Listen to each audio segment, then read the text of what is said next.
Good day, everyone. This is the War Simmer, and today we're going to be taking a look at small-scale tactics in Graviteam Mius. Now, typically, I always like to say that you should focus on the macro when it comes to this game, that generally you're going to find most of your success in proper implementation of positioning on the operational map, knowing where to strike and when, and understanding how to properly set up your defenses, just letting everything else unfold. A lot of times you're limited with your orders because there's so many troops on the map. There's things like the order wheel that only allow you to issue so many orders at once, and you really don't have the ability to micromanage troops. However, there are cases like this where you have something like 2 platoons, you know where the enemy is going to be set up generally, and the opportunity is just too juicy to overpass. You want to micromanage. I've set up this battle in the battle editor, so I know what I'm facing. It's a little bit cheaty, but just for the purposes of this tutorial, we're going up against an enemy that actually is entrenched, and they have a numerical superiority over us, so we're at a huge disadvantage attacking. But, fortunately for us, the Wehrmacht is very adept at using support units to help support their platoons. Like you can see, these 2 platoons actually have 5cm mortars, which, by no means is a large caliber mortar, but it's very effective at suppressing troops. And you can also see that almost all Wehrmacht squads are equipped with MG34 support. You can see this guy right here, he should have an MG34, yeah, right there, light machine gun.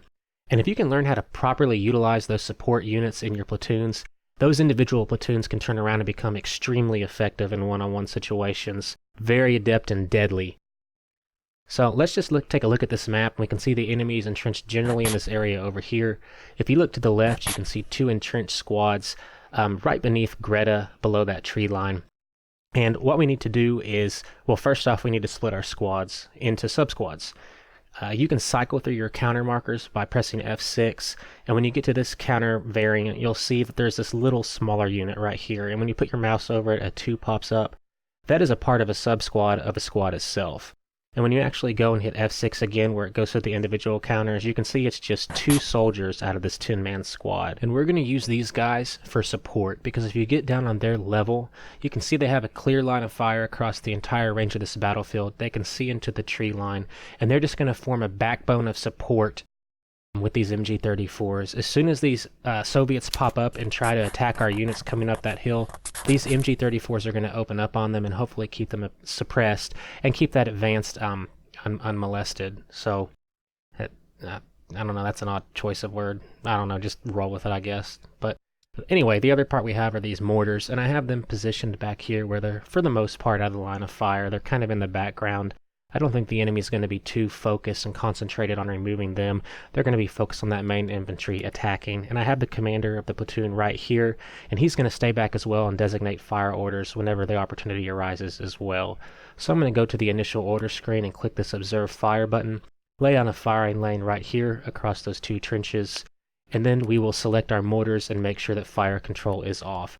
Now this is the command that we all know that dictates whether the mortars follow that observe fire order, and we don't want to do that initially because ammunition can dry up really quickly with mortars. We want to wait to the right time. I'm going to go ahead and do that now with our 2nd platoon, take off fire control, and we'll leave this commander. I don't want to have him sight anything yet. Well, actually, I'll go ahead and have him do it in the tree line. There may be units in the tree line. We can always shift back later if we need to. So now we have our mortars set up to support these advancing troops, and now we need to select our units into sub-selections and hotkey them. So let's hold that control button. You'll see that 2 pop up on the support units, and we'll go ahead and select them all. Alright, let's hotkey these to the 2, so I'll hit Control 2, recall them with the 2 button. Hold down the Shift button and the Control button. The Shift button selects the primary parts of your squads, and select these as a single group, and we will hotkey them to the 1 key. Now these are going to be the guys that do the actual assault. Okay, Control 1.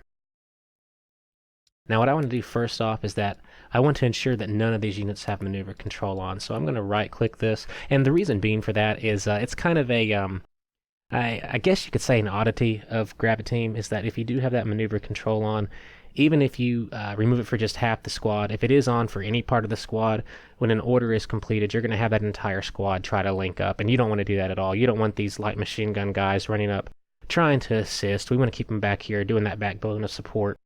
So we'll go ahead and make sure that's disabled. We've done that now.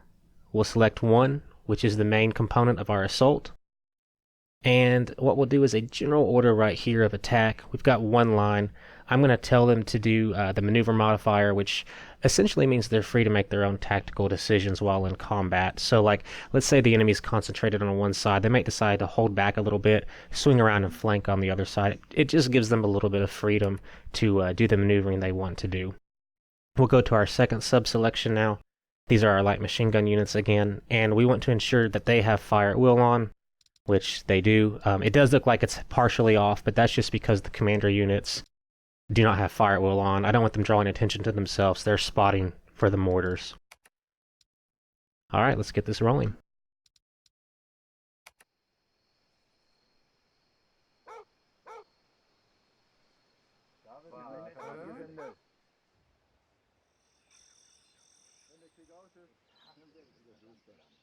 So one thing you may be thinking is, well, the enemy's entrenched. They have more troops than us. This is obviously a suicide mission, particularly if we hold back these all these troops. Like you see, we're holding back this command platoon over here. That's 14 troops you're taking out of the equation. And then in every single squad, you're taking out 2 men. So you're looking at 30 men you're taking out from direct combat out of maybe 100, and you're already outnumbered. However, what you have to remember is that support units, their value is found in them forming what they're supposed to do, support. They're not supposed to take part in the main assault. And you just have to remember that, because the way the Wehrmacht is designed is they are built for this. They are built for these small tactical situations where you utilize a lot of specialization, and we're going to use that to our advantage. You can see now as our troops are advancing, we have this firing lane set up by this commander, the observe fire lane, and our mortars are not going to fire yet because we don't have fire control on. I'm going to go ahead and wait until we get into that actual engagement. Again, we don't want that ammo to run dry. Same with this guy. His firing lane is right over those entrenched positions that we can see, and his mortars are ready to enable fire control whenever we want to begin raining down on that position. Let's take a look at an overview of the battlefield from the tactical map. And you can see we're going to be facing 4 platoons of Rusky infantry versus our 2. And look at that, the enemy opens up and immediately those 34s light him up, providing that necessary suppression. We have the enemy firing here. We'll go to our commander, see his firing lanes at 78, so we'll enable fire control. And our mortar squad, which I believe right here, will begin firing.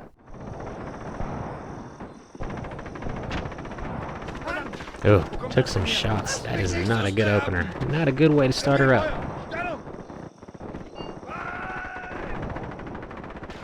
34 still lighting them up though, providing suppression. These Soviets are not going to be able to focus on halting these advancing troops. I think what I'm going to do is have this guy switch. I'm going to left click this and we're going to walk the fire over to that main entrenchment. See it drop a little bit, but it's still going to be effective. And we'll enable fire control for him.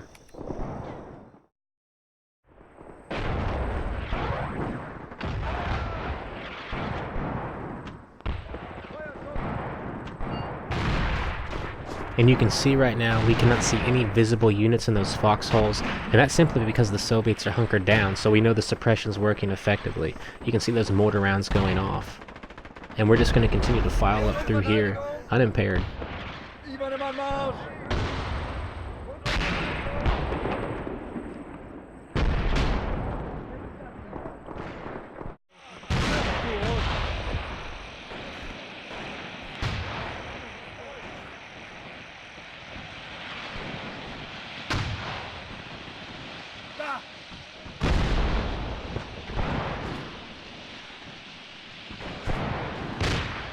You see those mortars are getting dangerously close. Go ahead and turn fire control off of those mortars. Sorry, Hans. My mistake, my mistake.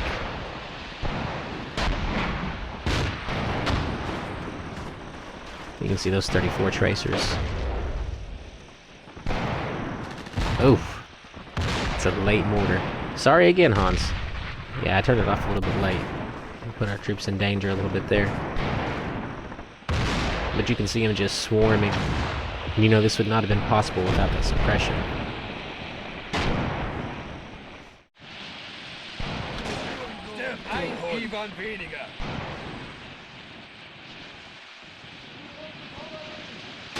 Get another overview of the battlefield. These troops are about to overwhelm this foxhole position, and there's probably more back here. We'll take care of that when it comes.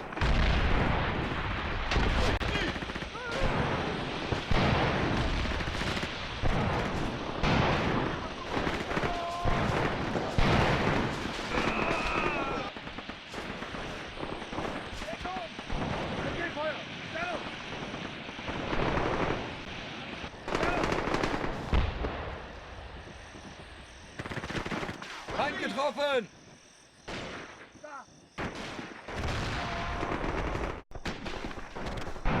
Da drüben!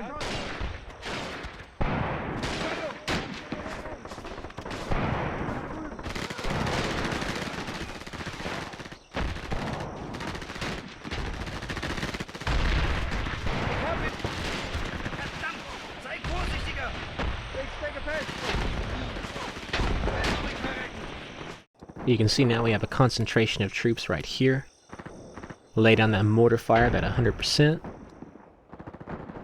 We'll turn on fire control and they'll begin firing. 34 is continuing to help with the suppression. You can see all of our troops right here beginning to fan out to that tree line, taking defense naturally. We'll hold back on the offensive for now. You can see those troops are really concentrated in here. The 34s are dealing with them right now.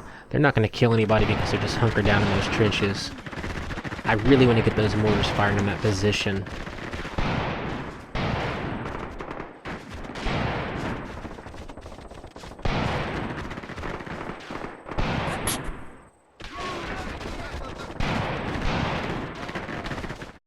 Alright, so you can see our mortars are not firing. Let's check the ammo situation, look at the details of it.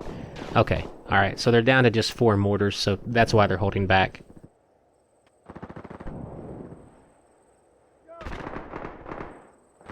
And the enemy's offered a ceasefire. And what I can do is, if I just go ahead and hit the 1 button and tell them all to assault, I'll bring up troops that are surrounding that I don't necessarily want to. I want these guys right here. I want these guys to hold the position while these guys swing around and attack. So I'm going to hold down that shift button because that will select the main components of the squads. Click and drag, and it's only going to select these guys. If I didn't hold down the shift button, it would select these guys back here, the MG34s, and they'd run down too. So shift, click and drag, tell the guys to attack.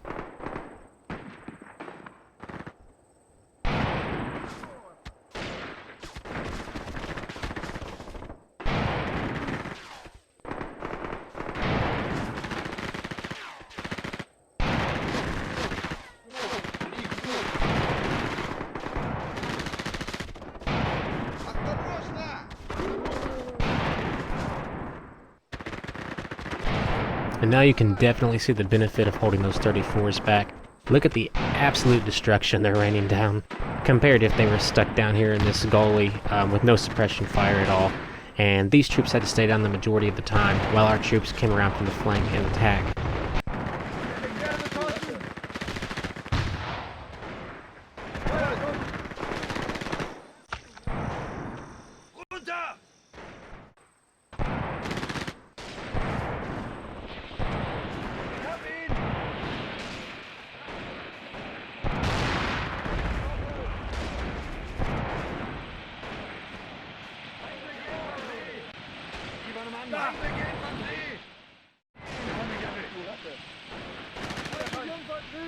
Den habe ich erwischt.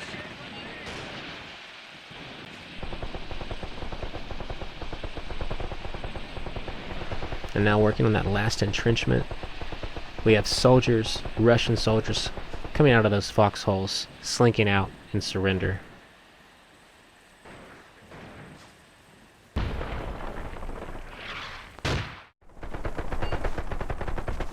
So now the battle's ending. You can see we've taken control of the objective, and we're going to have a victory. Out of 2 platoons, look at all those support units. Almost a third of all of our units. Okay, so the after action report, you can see our weighted platoons were 74 to 92. Remember, the Ruskies were on defense, and you always want to have a huge, especially not just a numerical advantage, you want to have that weighted platoon advantage as well, especially when you're attacking. We still managed to pull out the victory despite that. Go down to the end surface. We had 100 soldiers in this engagement compared to the Soviet 135. We took 41 casualties to their 87. Only had 13 soldiers killed. So we inflicted twice as many casualties as the Ruskies did on us, despite the fact that they had heavy machine gun support weapons, despite the fact that they were entrenched, and despite the fact that they had a greater amount of troops. So it all comes down to your planning and tactics when you get into these small-scale engagements. Yes, generally, Graviteam does focus on the macro, but if you ever find yourself in one of these juicy situations where you do have the ability to flesh out some specific orders, really lay back your support troops, just give multiple orders, because the order wheel is not going to limit you because you're just limited in the amount of troops you have. You can really do a lot of damage, get kind of creative, and there's just a lot of potential. So, appreciate the watch, everyone. Thank you.